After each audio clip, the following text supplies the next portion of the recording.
जिस मिरर की reflecting surface outwards मतलब बाहर की तरफ निकली होती हो, जो चमकीली सरफेस होती है ये अंदर की तरफ धसी होती है, तो इसको बोलेंगे concave. Hello students, welcome to my channel. आज हम फिर से क्लास 10th का चैप्टर नंबर 9 पढ़ेंगे और इसमें हम ये वाला टॉपिक पढ़ेंगे स्फेरिकल मिरर्स। तो इससे पहले हमने स्फेरिकल मिरर्स पहले भी पढ़ा है, उसमें थोड़ा बहुत मैंने बता दिया था कि कॉन्वेक्स मिरर और कॉनकेव मिरर क्या होते हैं।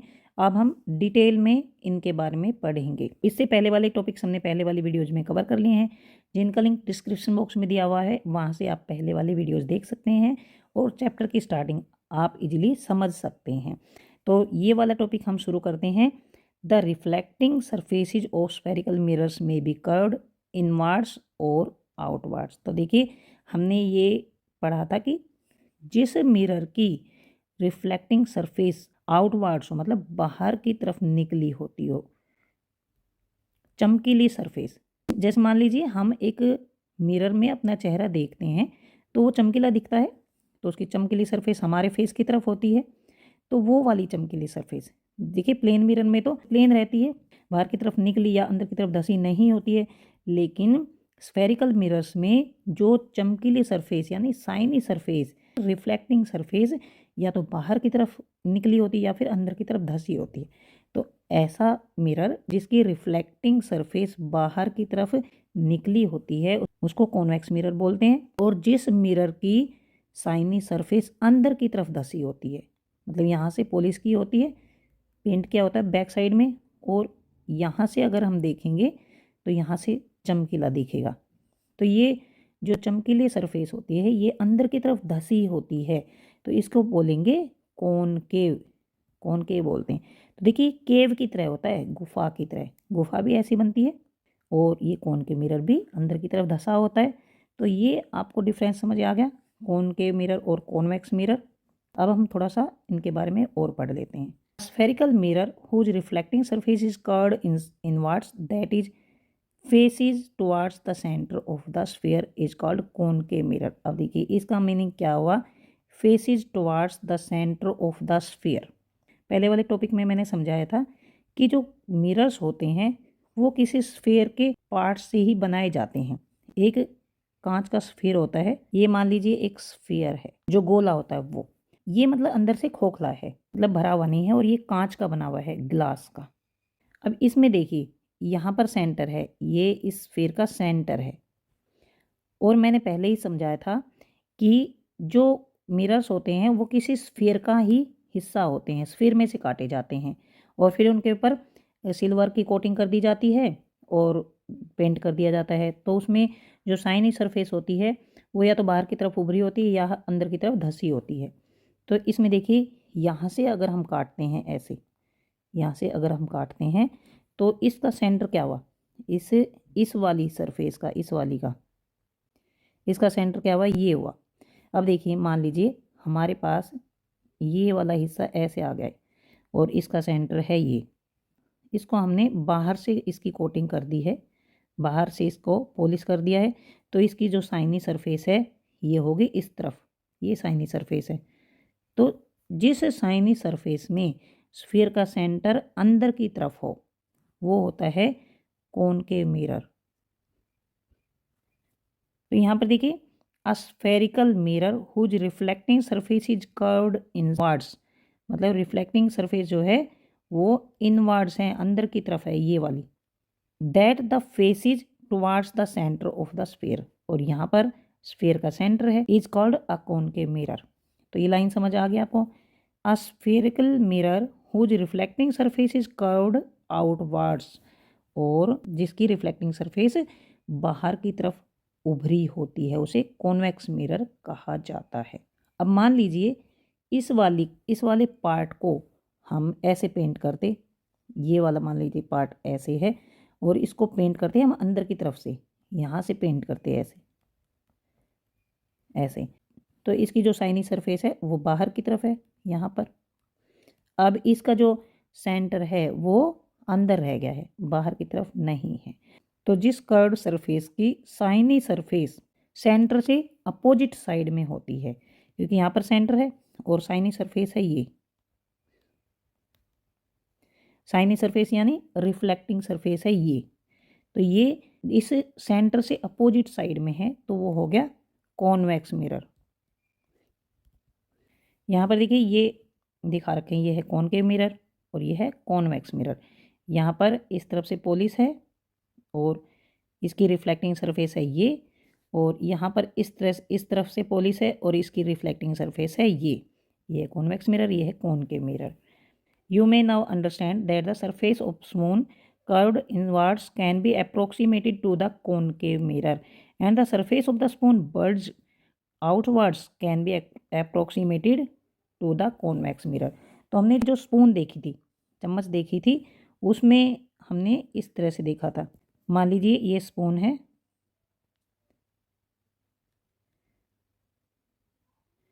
और इसकी साइनी सरफेस है ये, तो ये कॉन्वेक्स मिरर की तरह होगी। ये देखिए कॉन्वेक्स मिरर की तरह दिखती है। और अगर ये स्पून ऐसे है, स्पून में हम ऐसे देखते हैं, ये स्पून मान लीजिए ऐसे है और यहाँ से हम देखते हैं यहाँ से, तो ये होगी कॉनकेव मिरर की तरह, इसकी तरह। तो स्पून भी एक अप्रोक्सीमेटली, मतलब क्योंकि वो साइनी होती है, तो जो स्पून होती है उसकी सरफेस कुछ हद तक कॉनकेव मिरर और कॉन्वेक्स मिरर का एग्जाम्पल हो सकती है। Before we move further on spherical mirrors, we need to recognize and understand the meaning of few terms। हम spherical mirrors के बारे में और ज़्यादा पढ़ेंगे, उससे पहले हमें कुछ terms हैं उनके बारे में जानकारी होनी चाहिए। These terms are commonly used in discussion about spherical mirrors। और इनका काफ़ी यूज होगा आगे, जब हम spherical mirrors के बारे में पढ़ेंगे तो इन टर्म्स का काफ़ी यूज होगा। The center of reflecting surface of spherical mirror is a point called pole। जो spherical mirror होता है उसकी जो reflecting surface होती है उसका जो सेंटर होता है वो होता है पोल। उसको क्या बोलेंगे? पोल बोलेंगे। जैसे कि मान लीजिए हमारे पास ये है spherical mirror, कॉनकेव मिरर, और ये इसकी साइनी सरफेस ये है अंदर की तरफ, तो यहाँ पर जो बीच में यहाँ पर ये पॉइंट जो है वो है पोल।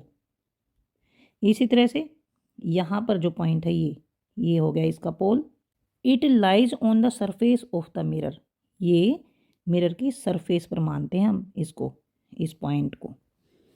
The pole is usually represented by the letter P, और इसको पी मतलब बड़ा जो अल्फ़ाबेट होता है उसके पी से इसको रिप्रेजेंट किया जाता है। तो देखिए ये जो टर्म्स हैं जो अब हम पढ़ेंगे ये काफ़ी इम्पोर्टेंट हैं, इनको अच्छे से ध्यान से आपको सीखना होगा, समझना होगा। तो पहला हमने पोल पढ़ा है। यहाँ पर देखिए, मान लीजिए ये एक स्फीयर है, अब हम इसमें से ये एक टुकड़ा काटते हैं जिसको हम मिरर बनाएंगे, और जो ये स्फीयर का सेंटर है ये इसको बोला जाता है सेंटर ऑफ कर्वेचर।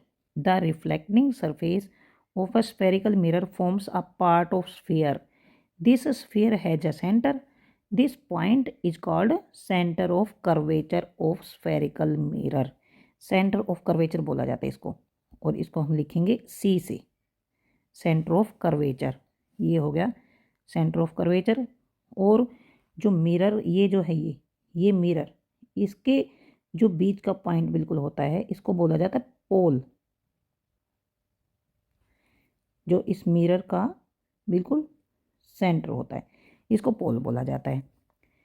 और जो सेंटर है it represented by C. Please note that the centre of curvature is not part of the mirror. जो सेंटर ऑफ कर्वेचर होता है वो देखिए मिरर का पार्ट नहीं है। मिरर तो इतने का बनेगा, ये जो है इतने का बनेगा मिरर। ये तो जो सेंटर है ये तो दूर है, मिरर के ऊपर तो नहीं है, मिरर के ऊपर पोल है, पोल को मानते हैं हम। The centre of curvature of concave mirror lies in front of it. तो देखिए ये सेंटर ऑफ कर्वेचर है, ये कॉनकेव मिरर के सामने होता है। मैंने पहले ही समझा दिया था आपको, ये जो सेंटर है ये मैंने पहले ही समझा दिया था कि जो सेंटर है वो कॉनकेव मिरर की जो साइनी सरफेस है उसके सामने होता है। कॉनकेव मिरर की साइनी सरफेस के सामने होता है। However it lies behind the mirror in case of convex mirror. और कॉन्वेक्स मिरर के पीछे होता है, सामने नहीं होता, पीछे होता है। ये भी मैंने यहाँ पर आपको समझा दिया था कि कॉन्वेक्स मिरर के पीछे होता है और कॉनकेव मिरर के सामने होता है। You may note this in figure 9.2 A and B. ये है 9.2 यहाँ पर 9.2 ए ये है और 9.2 बी ये है। यहाँ पर देखिए ये है हमारे पास कॉनकेव मिरर, यहाँ से लाइट रेज आती हैं और यहाँ पर देखिए ये है सेंटर। तो कॉनकेव मिरर के सामने है सेंटर। यहाँ पर देखिए सेंटर ये है, यहाँ पर कॉन्वेक्स मिरर है, लाइट रेज यहाँ से आती हैं। ये है रिफ्लेक्टिंग सरफेस, ये वाली रिफ्लेक्टिंग सरफेस है। तो इसके पीछे देखिए ये है सेंटर। कॉन्वेक्स मिरर के बिहाइंड द मिरर है और कॉनकेव मिरर में in front of the mirror है। The radius of the sphere of which the reflecting surface of a spherical mirror forms a part is called radius of curvature of the mirror. तो देखिए मान लीजिए जब हम कोई circle बनाते हैं या स्फीयर बनाते हैं तो यहाँ पर प्रकार रखते हैं बीच में, यहाँ पर सेंटर पर हम प्रकार रखते हैं और इस सर्कल को बना देते हैं या फिर स्फीयर बना देते हैं। तो जितना हम ये खोलते हैं यहाँ से यहाँ तक, जितना हम प्रकार को खोलते हैं मिरर से और सेंटर तक का ये जो डिस्टेंस होता है वो होती है रेडियस। तो रेडियस को तो आपको पता होगा, जो सर्कल होता है उसको बनाते हैं तो सेंटर से लेकर सरकमफ्रेंस तक का जो डिस्टेंस होता है वो होती है रेडियस। तो इसमें भी सेंटर से पोल तक का जो डिस्टेंस होता है, सेंटर से पोल तक की जो लेंथ होती है वो होती है रेडियस। और रेडियस को आर से रिप्रेजेंट किया जाता है, यहाँ से यहाँ तक। It is represented by letter R. You may note that the distance PC is equal to the radius of curvature. तो यहाँ पर देखिए डिस्टेंस PC है यहाँ से लेकर यहाँ तक, ये रेडियस के इक्वल है। Imagine a straight line passing through the pole and the center of curvature of a spherical mirror. हम मान लेते हैं कि यहाँ से एक लाइन पास होती है सेंटर से और पोल से। This line is called principal axis. मान लीजिए यहाँ से एक लाइन पास होती है सेंटर और पोल से, तो इसको मान लेते हैं हम principal axis. Remember that the principal axis is normal to the mirror at its pole. तो ये जो प्रिंसिपल एक्सिस होती है ये, इसको मान लीजिए एक्स वाई मान लेते हैं यहाँ पर। तो जो एक्स वाई होती है ये पोल पर 90 डिग्री का एंगल बनाती है। यहाँ पर ये 90 डिग्री का एंगल बनाती है, ये इसके ऊपर नॉर्मल होती है। ये जो सब लाइनें होती हैं इनके मिरर के ऊपर होती नहीं है, इमेजिनरी लाइन है। ये जो प्रिंसिपल एक्सिस है ये लाइन एक्चुअल में होती नहीं है, ये इमेजिनरी लाइन है, इसको हमने इमेजिन किया है। Let us understand an important term related to mirrors through an activity. अब एक एक्टिविटी करते हैं और उससे हम इन सभी टर्म्स को समझते हैं। अब करते हैं एक्टिविटी 9.2। तो एक्टिविटी में हमें एक सावधानी रखनी है कि जो सन है उसकी तरफ हमें डायरेक्टली नहीं देखना है और मिरर के अंदर जो रिफ्लेक्टिंग सनलाइट है उसको भी हम डायरेक्टली नहीं देखेंगे, क्योंकि इनसे निकलने वाली जो लाइट है वो इतनी शार्प होती है कि हमारी आंखों को डैमेज कर सकती हैं। तो ये सावधानी ज़रूर रखनी है हमें। एक हमें कॉनकेव मिरर लेना है और उसकी रिफ्लेक्टिंग सरफेस है उसको सन की तरफ कर देंगे और इस तरह से करेंगे कि सनलाइट उसके ऊपर पड़े। और उसके सामने हम एक पेपर शीट ले लेंगे, जैसे कि मान लीजिए यहाँ से सनलाइट आती है, ये सन है और यहाँ से सनलाइट आती है और यहाँ पर हमने ले लिया एक कॉनकेव मिरर ले लिया जिसकी रिफ्लेक्टिंग सरफेस ये है। यहाँ पर आती है सनरेज और इसके सामने मतलब ये जो कॉनकेव मिरर है इसके सामने हम एक पेपर शीट ले लेंगे और एक यहाँ से जब रिफ्लेक्ट होकर ये जो सनलाइट है यहाँ पर टकराती हैं और रिफ्लेक्ट होकर वापस जाती हैं, ये आई, ये रिफ्लेक्ट होकर वापस गई, ये यहाँ पर आई, रिफ्लेक्ट होकर वापस गई। तो यहाँ पर एक पॉइंट बनेगा, जहाँ पर भी एक पॉइंट बनेगा पेपर शीट को उस तरह से एडजस्ट कर लेना कि ये एक पॉइंट बनता है पेपर शीट के ऊपर, बिल्कुल पतला सा शार्प पॉइंट बनेगा। तो ये जो शार्प पॉइंट है ये सन की इमेज बनी है जो कि कॉनकेव मिरर से बनाई गई है। कॉनकेव मिरर से सन की इमेज पेपर शीट पर बनाई गई है। Direct the light reflected by the mirror on a sheet of paper held close to the mirror. Move the sheet of paper back and forth gradually until you find on the paper sheet a bright sharp spot of light. ये bright sharp spot of light जो है ये image of सन है। Hold the mirror and paper in the same position for few minutes. अगर हम कुछ देर तक इसी तरह से इस कोन के मिरर को इसी पोजीशन में अगर पकड़े रहें और पेपर शीट को इसी तरह से पकड़े रहें तो हम ऑब्जर्व करेंगे कि जो पेपर शीट है ये जलने लग जाएगी, मतलब यहाँ पर आग जलने लग जाएगी, ये जो पेपर शीट जल जाएगी। The paper at first begins to burn producing smoke, और उससे धुआं निकलने लग जाएगा। Eventually it may even catch fire, और आग भी लग जाएगी इसमें। वाई डज इट बर्न, ये क्यों जली? क्योंकि जो कॉनकेव मिरर होता है ना वो लाइट को कन्वर्ज करता है। लाइट अगर इसके ऊपर पड़ती है तो लाइट को इकट्ठा करता है। यहाँ पर देखिए ये कॉनकेव मिरर है, ये कॉनकेव मिरर है। यहाँ से लाइट रेज आती हैं और यहाँ से टकरा कर देखिए ऐसे यहाँ से आई, यहाँ से टकरा कर यहाँ चली गई, यहाँ से आई, यहाँ चली गई और यहाँ से टकरा कर यहाँ चली गई। यहाँ पर आप देख सकते हैं कि जो लाइट रेज हैं वो एक जगह यहाँ पर इस पॉइंट पर इकट्ठी हो गई हैं और इसी पॉइंट पर हमने पेपर शीट रखी है तो ये जो रेज हैं ये सभी यहाँ पर इकट्ठी हो गई और इससे आग जलने लग जाती है। The light from the sun is converged at a point a sharp bright spot by the mirror. तो ये जो है लाइट है ये स्फेरिकल मिरर जो कॉनकेव मिरर है उसने इस लाइट को कन्वर्ज कर दिया है। कन्वर्ज का मतलब इकट्ठा कर दिया है एक पॉइंट पर। लाइट रेज ये ऐसे आती हैं, ऐसे ऐसे आती हैं और मिरर से टकराकर ऐसे चली जाती हैं, एक पॉइंट से होती हुई ऐसे एक पॉइंट पर कन्वर्ज हो जाती, इकट्ठी हो जाती हैं। In fact this spot of light is the image of sun on the sheet of paper. मैंने पहले बताया है कि ये जो स्पॉट ऑफ लाइट है ये सन की इमेज है जो कि कॉनकेव मिरर से बनी है। This point is the focus of the concave mirror, और ये जो पॉइंट है इसको फोकस बोला जाएगा, focus of the concave mirror, ये पॉइंट। तो अब समझ आ गया कि फोकस क्या होता है। फोकस एक ऐसा पॉइंट होता है जहाँ पर कोई भी स्फेरिकल मिरर लाइट की रेज होती हैं उनको इकट्ठा कर देता है। फोकस एक ऐसा पॉइंट होता है जिन पर कोई भी स्फेरिकल मिरर जो होता है वो लाइट को रिफ्लेक्ट करता है तो उस पॉइंट पर वो रेज मिलती हैं। The heat produced due to concentration of sunlight needs the paper. तो जो ये सनलाइट आई है उन सबको यहाँ पर इकट्ठा किया है, तो इकट्ठा होने से जो ये है कागज़ ये जलने लग जाता है। The distance of this image from the position of the mirror gives the approximate value of focal length of the mirror. तो ये देखिए यहाँ इस पॉइंट से मतलब फोकस से और मिरर का जो डिस्टेंस होता है, फोकस से मिरर का जो डिस्टेंस होता है वो होता है फोकल लेंथ। यहाँ पर देखिए फोकल लेंथ है ये, यहाँ है ये फोकस और ये पोल और एफ के बीच का जो डिस्टेंस है वो है focal length. The distance of this image from the position of the mirror gives the approximate value of focal length of the mirror. Let us try to understand this observation with the help of a ray diagram. तो ये देखिए रे diagram से ऐसे ये समझा दिया है।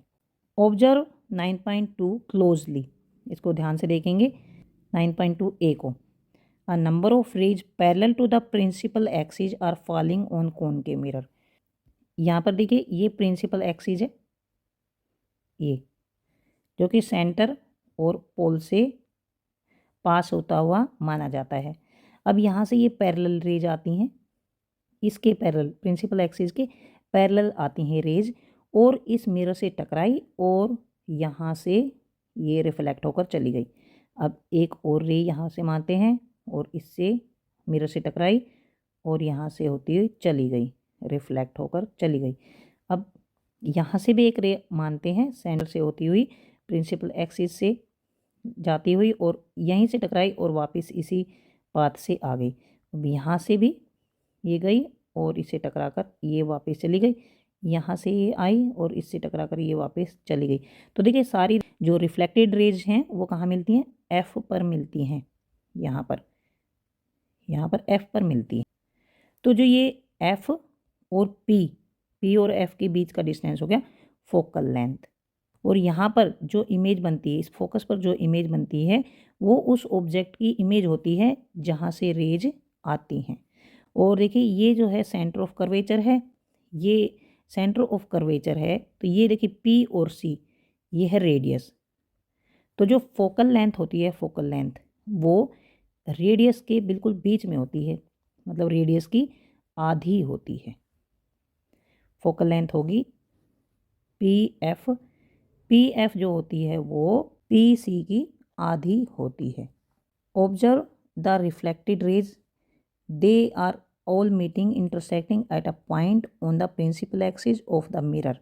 ये सभी जो रेज हैं ये कहाँ पर इंटरसेक्ट करती हैं?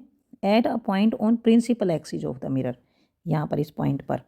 This point is called the principal focus of the concave mirror.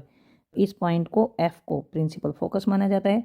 Similarly observe figure 9.2b, how are the rays parallel to the principal axis reflected by the convex mirror. अब देखिए ये है कॉन्वेक्स मिरर, यहाँ पर ये है convex mirror. तो convex mirror में जो रिफ्लेक्टिंग सरफेस है ये इस तरफ है और अंदर की तरफ पॉलिश्ड सरफेस है। ये है प्रिंसिपल एक्सिस ये। तो हमने पढ़ा था कि जो कॉन्वेक्स मिरर होता है उसका जो सेंटर होता है वो रिफ्लेक्टिंग सरफेस से बिहाइंड द मिरर होता है, मतलब बिहाइंड पीछे की तरफ होता है। ये है प्रिंसिपल एक्सिस ये, और प्रिंसिपल एक्सिस की इमेजिनरी लाइन होती है, तो यहाँ तक ये प्रिंसिपल एक्सिस मान लेते हैं हम। अब यहाँ से ये रे आई और इस मिरर से टकराई और ये ऐसे चली गई। यहाँ से ये रे आई, इस मिरर से टकराई और इससे टकराकर वापस चली गई। अब ये रे आई, इससे टकराकर वापस चली गई, रिफ्लेक्ट हो गई, और इससे टकराई और ये भी रिफ्लेक्ट होकर वापस चली गई। अब देखिए यहाँ पर तो ये जो है ये रिफ्लेक्टेड रे जो है ये कहीं पर भी नहीं मिल रही है, कहीं नहीं मिल रही।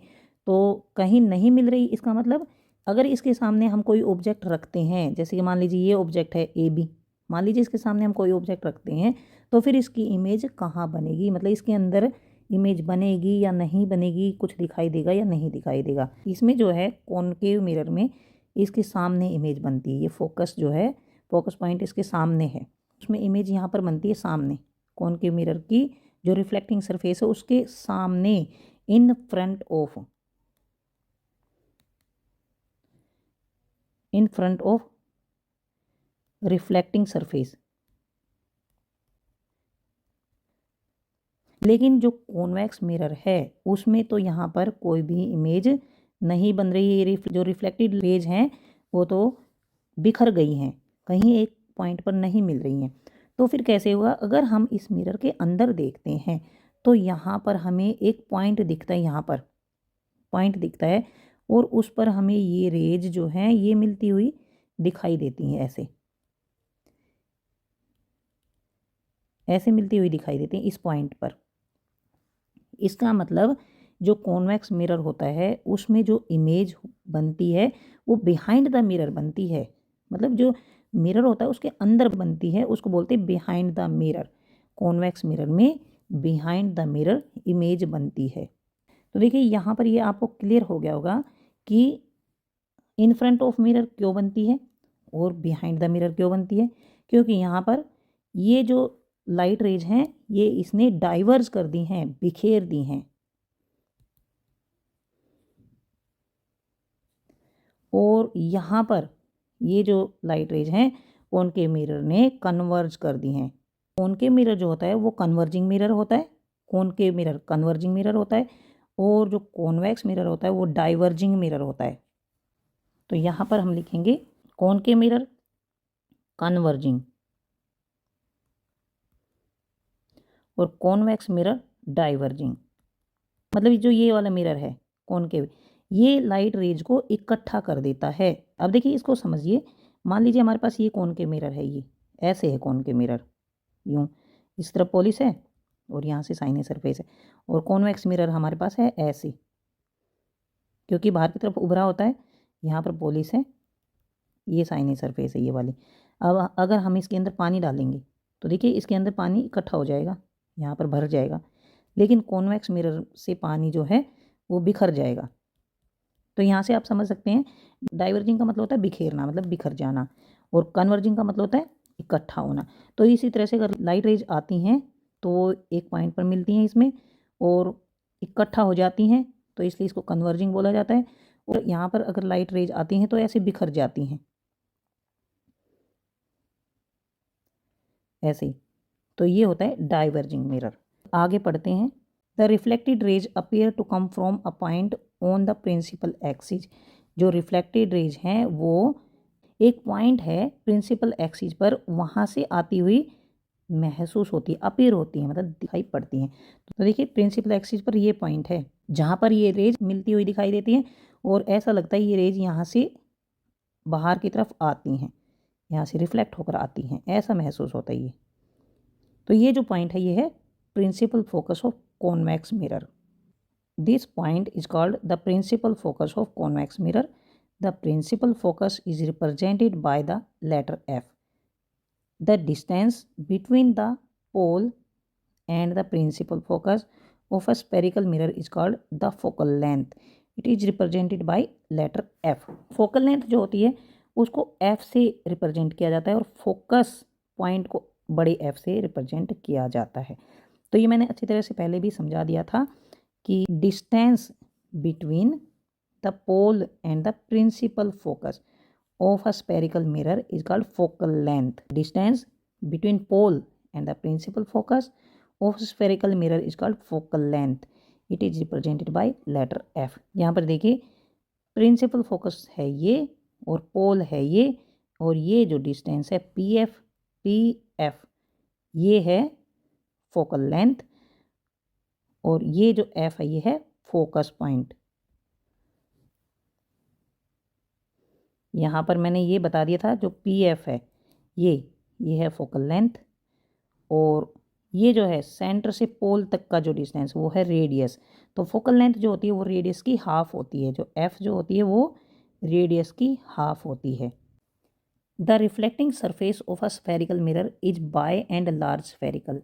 जो स्फेरिकल मिरर की रिफ्लेक्टिंग सरफेस होती है वो कुल मिलाकर गोलाकार होती है, मतलब गोल इस टाइप से होती है। The surface then has a circular outline. इसका मतलब इसकी जो आउटलाइन है वो सर्कुलर होती है। मैंने पहले बताया था कि जो ये बनाए जाते हैं मिरर ये एक स्फीयर में से काटे जाते हैं और ये बाउंड्री जो होता है ये सर्कुलर होती है इसकी। The diameter of the reflecting surface of a spherical mirror is called its aperture. तो देखिए मान लीजिए जो हमारा स्फेरिकल मिरर है तो इसका जो डायमीटर है इसका यहाँ से लेकर यहाँ तक जो डिस्टेंस है, इस पॉइंट से लेकर इस पॉइंट तक ये जो डिस्टेंस है ये इसका अपर्चर है। इन figure 9.2 distance MN represents the aperture. 9.2 figure कौन सी है? ये फिगर 9.2 है। इसमें जो MN है यहाँ से लेकर यहाँ तक का डिस्टेंस, ये जो डिस्टेंस है यहाँ से लेकर यहाँ तक का जो डिस्टेंस है ये है अपर्चर। जो मिरर होता है उसका डायमीटर जो होगा वो होगा अपर्चर। यहाँ पर MN जो है वो अपर्चर है इस मिरर का, और यहाँ पर भी देखिए यहाँ से और यहाँ तक ये जो डायमीटर है ये इसका अपर्चर होगा। We shall consider in our discussion only such spherical mirrors whose aperture is much smaller than its radius of curvature. तो हम जो इस चैप्टर में पढ़ रहे हैं, जिन मिरर्स के बारे में पढ़ रहे हैं, उनकी जो अपर्चर है वो इनकी रेडियस से बहुत कम है। मान लीजिए ये हमारे पास एक स्फीयर है, जो मिरर है इसमें से काटा जाएगा। तो देखिए स्फीयर बहुत बड़ा है और यहाँ पर इसका ये सेंटर है, यहाँ पर ये सेंटर है, और यहाँ से ये इसकी रेडियस हो गई, यहाँ से इसकी रेडियस ये हो गई, और यहाँ से अगर हम एक मिरर बनाने के लिए इसका एक टुकड़ा काटते हैं, छोटा सा टुकड़ा काटेंगे इसमें से, छोटा सा, ऐसे छोटा सा। तो यहाँ पर देखिए ये हो गया M और ये हो गया N, मतलब ये हो गया इसका अपर्चर। MN जो है इसका अपर्चर हो गया, और ये हो गई इसकी रेडियस, यहाँ से लेकर इसके पोल से लेकर और यहाँ सेंटर तक ये हो गई इसकी रेडियस। अब देखिए इसका अपर्चर तो छोटा सा है, तो हम छोटे छोटे मतलब बहुत बड़े स्फीयर में से छोटा सा टुकड़ा काटा है, इसलिए उसकी अपर्चर कम है। तो हम छोटे छोटे जो मिरर्स होते हैं जिनका अपर्चर कम है रेडियस के बजाय, जिनका अपर्चर कम है, उनके बारे में हम इस चैप्टर में पढ़ेंगे। Is there a relationship between the radius of curvature and the focal length of a spherical mirror? तो ये तो मैंने पहले ही बता दिया आपको। रेडियस ऑफ कर्वेचर मतलब रेडियस और फोकल लेंथ के बीच में क्या कोई रिलेशनशिप है? यहाँ पर देखिए, ये तो है इसकी रेडियस जो पी सी है, पी सी जो है वो है रेडियस, और ये जो बीच में है एफ वो है इसका फोकस पॉइंट। तो जो फोकस पॉइंट होता है यहाँ से पोल का जो डिस्टेंस होता है यानी पी एफ जो होता है वो फोकल लेंथ होती है। तो एक P F plus F C, ये हो गया पूरी रेडियस आर, और पी एफ और एफ सी बराबर हैं तो 2pf बराबर आर हो गया। मतलब जो एफ है मतलब फोकल लेंथ जो है वो रेडियस की आधी है, ये मैंने पहले ही बता दिया था। फोकल लेंथ जो है वो रेडियस की आधी है। तो ये मैंने पहले ही समझा दिया था कि जो फोकल लेंथ है वो रेडियस की आधी है, यानी जो रेडियस है वो फोकल लेंथ की डबल है। For spherical mirrors of small aperture the radius of curvature is found to be equal to twice the focal length. तो ये जो छोटे स्फेरिकल मिरर्स हैं जिनके बारे में हम पढ़ रहे हैं, इनमें जो रेडियस ऑफ कर्वेचर है वो फोकल लेंथ की डबल होती है। We put this r is equal to 2f। This implies that the principal focus of spherical mirror lies midway between the pole and the centre of curvature. यानी जो principal focus है spherical mirror का वो पोल और centre of curvature के बिल्कुल बीच में होता है। यहाँ पर मैंने ये अच्छी तरह से समझा दिया था, यहाँ पर मैंने अच्छी तरह से आपको समझा दिया था कि f बराबर जो है r का हाफ, फोकल लेंथ जो होती है, ये फोकल लेंथ जो रेडियस होती है उसका हाफ होती है यहाँ से। तो अब मैं मानती हूँ कि आपको ये सभी टॉपिक्स अच्छी तरह से समझ में आ गए होंगे। अगर फिर भी कुछ समझ नहीं आया है तो आप कमेंट बॉक्स में लिखकर पूछ सकते हैं। इन एक्टिविटीज़ से रिलेटेड सभी वीडियोज़ मैंने अपने चैनल पर डाल रखे हैं। इन वीडियोज़ में भी मैं उनको ऐड कर सकती हूँ, लेकिन वीडियोज़ काफ़ी लंबे हो जाते हैं, तो आप उनको अगर अलग से देख सकते हैं तो आप ज़रूर देखें। आपको जो भी एक्टिविटी इस चैप्टर में है, देखिए ये एक्टिविटी, ये वाली सब मेरे चैनल पर आपको देखने को मिल जाएंगी।